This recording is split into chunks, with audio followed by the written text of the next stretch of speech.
How to fix Microsoft Photos app not working or not opening or crashing problem.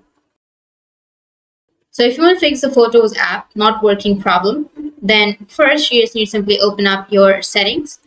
Once you open up your settings, you need to go with the left side and then go with the apps section. Open up your apps and then go with installed apps. Under installed apps, you need to simply search for Photos.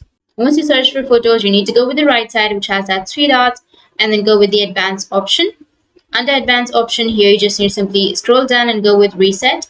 Under reset, here you will have the reset option, right? You just need to simply click on reset and again click on reset, and it will fix your problem. But if that doesn't fix your problem, then you just need to simply scroll down and go with uninstall and uninstall the application and again reinstall it from your Microsoft Store. And once you reinstall, then your problem will be fixed.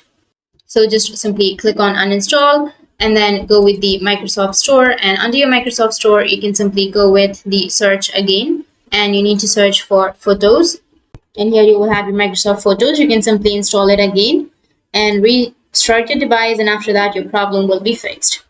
So that's how you can fix Microsoft Photos app not working, not opening, or crashing or slow in Windows 10 or 11. And if you have any questions, feel free to comment below. Thanks for watching.